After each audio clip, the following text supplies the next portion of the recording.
seems like Benjamin Netanyahu is the target of most of the criticism.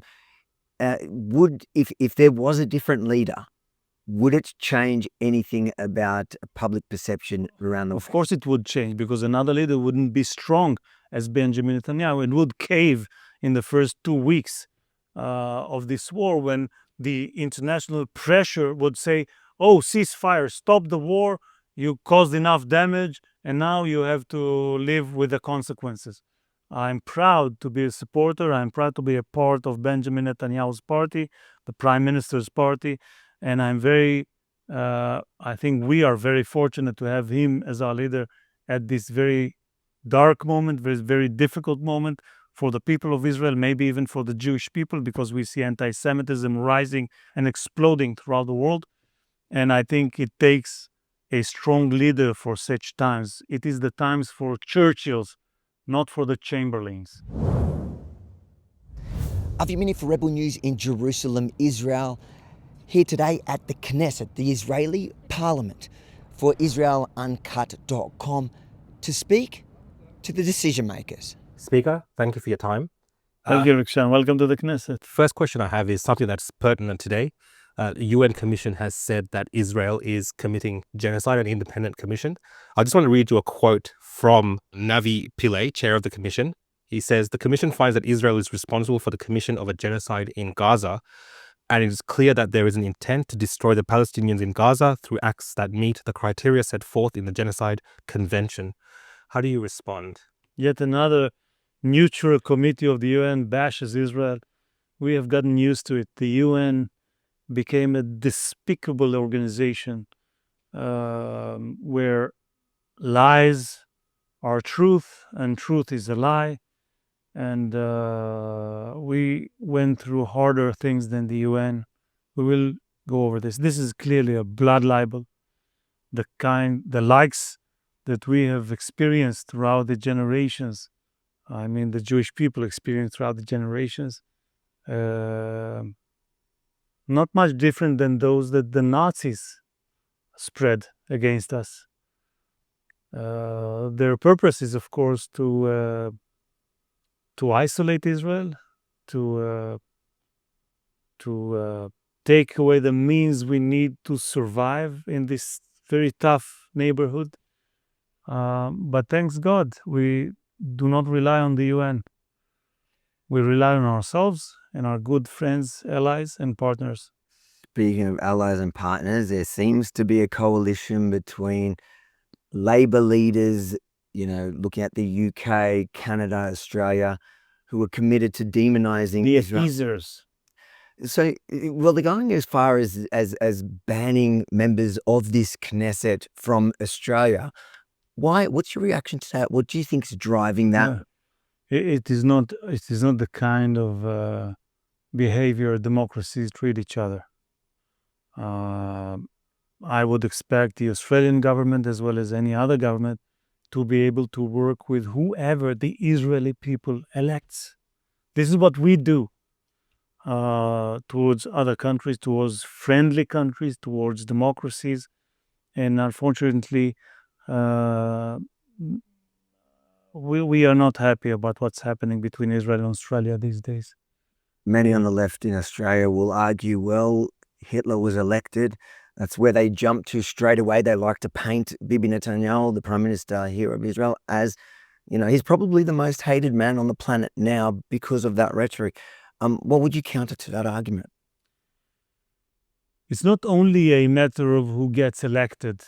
I think that Benjamin Netanyahu throughout the years has shown that he is a true Democrat, that he is true supporters of liberties and freedoms. It's actually 180 degrees from the name that you just mentioned, which I find hard to say at the same sentence with Netanyahu. Netanyahu is the elected leader of Israel for many years. And he has led us to become a small but very powerful nation, very powerful country. And from the depths of October 7th, which will go down in history as the deadliest, the darkest day for the Jewish people since the Holocaust, we have gone to the heights of complete aerial dominance over Tehran, which is an ability that very few countries in the world has. You know what differs a state from a superpower? It's not the size. Take Canada. It's a huge country. It's the second largest country in the world. But a superpower has the ability to act decisively, kinetically, very far from their borders, which is what Israel has done through the Rising Lion operation, eliminating the genocidal threat that the Ayatollah regime of Iran posed against our civilians. I think many Israeli citizens appreciate that, which is why Netanyahu is being elected over and over and over again, and very likely to be elected once again. Well, you say he's a strong Democrat. A lot of people in the West will nowadays are arguing that he's actually a dictator of sorts. And you're the Speaker of the House. Well, tell us about the democracy. Is there a real democracy in Israel? Absolutely. Well, actually, we think it should be more democratic because we have three branches of power, like in every democracy, following the idea of Montesquieu of separation of powers. But in Israel, we believe, the majority believe, that the judiciary, which is one branch of the power, is very unbalanced and took too many powers out of the more democratic branches, the Knesset, the legislator, and the government, the executive branch. But what they say is that Netanyahu is a dictator. Today, as we speak, Netanyahu, instead of running the very difficult operations we have in 7 fronts, is in court answering about who helped who 10 years ago, if one of his advisors gave advice to someone. Ridiculous. It is a ridiculous case. I am a criminal lawyer myself. I have practiced criminal law. I have seen many indictments throughout the years, but none like this one. But it is a democracy. They argue he's prolonging the war so that he doesn't have to answer that. BS. Yeah. BS. And I don't mean to pry. I know your private life. You're I think the first right-wing publicly gay member of Knesset, minister. So how does it feel? We go to. I go to a lot of Palestinian protests as a reporter. I get a lot of these gays for Gaza, gays for Palestine. Chickens for KFC. This is how I see them. Turkeys for Thanksgiving. Because if you call yourself a liberal and even an ultra-liberal, how can you stand by those who throw gays off rooftops? They say you're pinkwashing when you say that. Well, is it not true? Do they not hang gays in Iran? But take away the LGBT issue. What about women's rights in Iran or in Gaza? What about freedom of speech? Can you speak out without fearing for your life in Iran or in Gaza? So these countries are clearly dictatorships, regions, when we're talking about Gaza. But still, those ultra-liberals that call themselves supporters of freedoms stand by them rather than Israel, which is a very open society, the most pluralistic, the most democratic society, definitely in the region.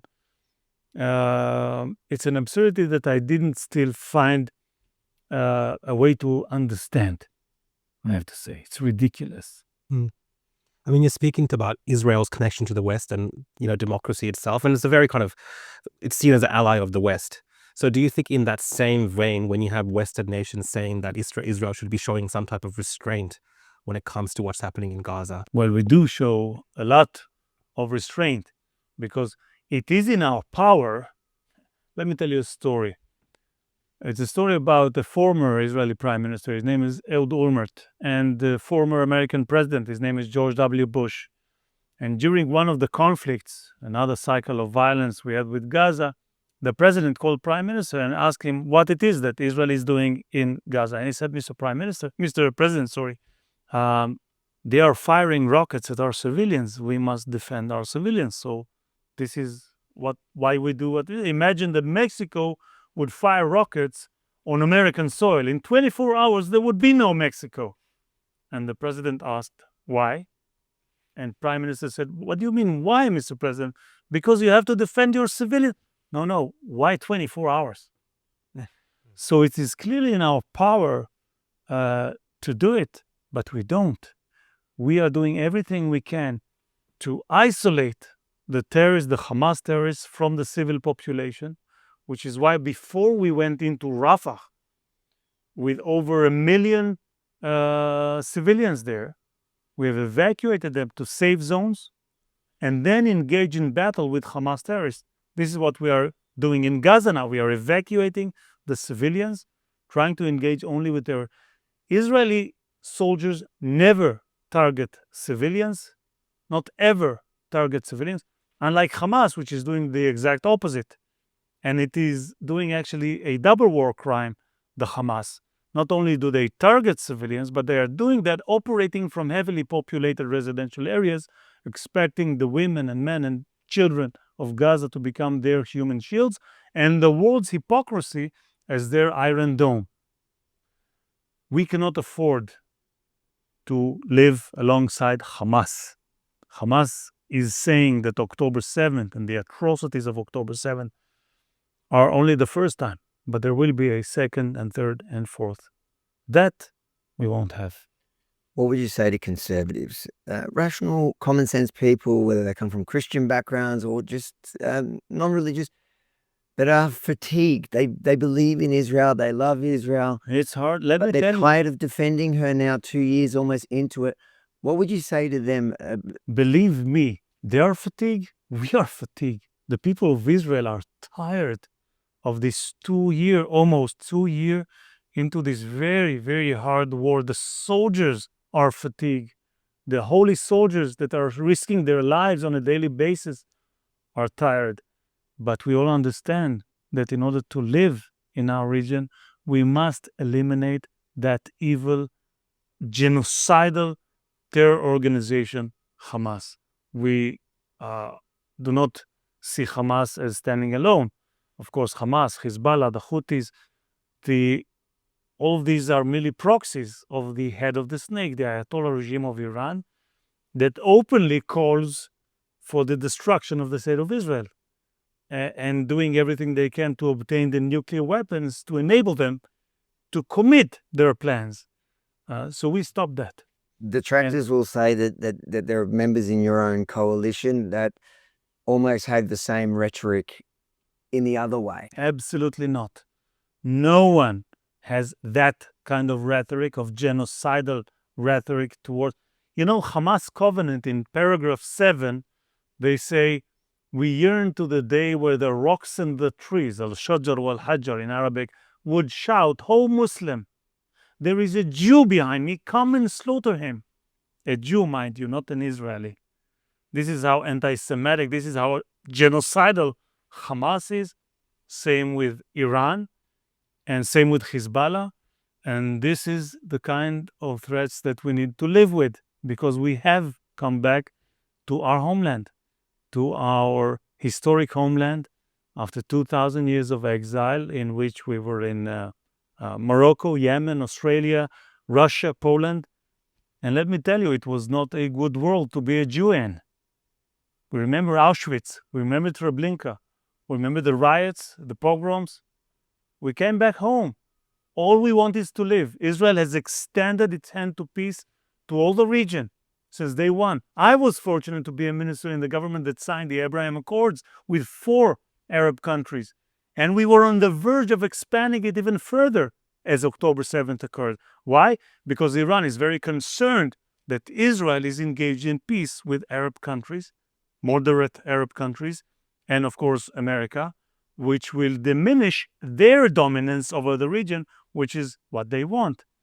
So we are a peaceful nation. We seek peace, but sometimes you need to fight to achieve peace and to eradicate evil. This is what we are doing. Well, I don't know if you have much of a history with our Prime Minister, the Australian Prime Minister.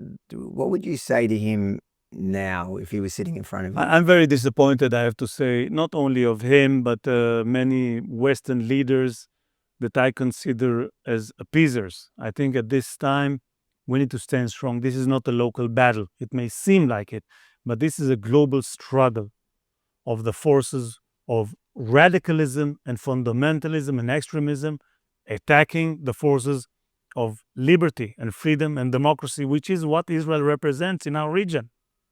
And this is what they went after on October 7th. And we need to stand together to win this thing. Win doesn't mean only the Israelis or even the Jews. We, the free world, should stand together against that threat. But unfortunately, they do not learn from history. They think that appeasement can bring peace, and it doesn't. It didn't bring peace with Hitler. It won't bring peace with the Ayatollah of Iran. What you need to do is to fight. And we can. We have the means, we have the capabilities to fight, to have freedom prevail. At the end, I'm certain that this will be the case. I hope sooner than later. Do you think that some of the pushes in the West as to why they're going down this road has to do with the demographic shift within, let's say, Australia and Canada? I reckon, but I don't think it is the whole story. In many of those countries that I'm talking about, like France and Britain, there is a very large growing Muslim population that by the nature of things feels solidarity with their brothers in Gaza. But we, again, extend our hands in peace to the Muslim world and to the Arab world, saying all we want to live in peace. Let us not forget, on October 6th, children were sleeping peacefully in their beds in Gaza, as well as the Gaza envelope. We didn't start this war. We're not warmongers. We are defending ourselves. This is what we do. The war could end today if Hamas return our 48 hostages and surrender their weapons. The war is over. That's it. But they are reluctant to do so because they are fighting their jihad. So let them fight. We are willing to do that. Are you worried that Israel is becoming a pariah state? Can Israel, they're clearly losing the PR battle. We are extremely outnumbered, and there is not an understanding as to what this war is about in the Western world, which is why we seem to lose the PR battle. But at the end, when they write the books of history, 50 years from now, when people would look back, I have not a shred of a doubt that Israel and those who stand by her will be perceived as the good guys versus the bad guys. I have no doubt. And you need to choose which side would you like to be remembered in, with the Ayatollah regime of Iran, with the Hamas, with these genocidal terror organizations, or to stand strong for the free world. And that is the key to win this thing together. If you enjoyed this interview, make sure to like, comment, and share it far and wide. Then, if you support our mission here on the ground in Israel, head to israeluncut.com and please consider chipping in a couple of bucks to help us cover the enormous costs of getting here, but even furthermore now since we lost our luggage. And yes, we've had to purchase new clothes and toiletries, but even more so some equipment that won't be covered by insurance. So we need your help, israeluncut.com.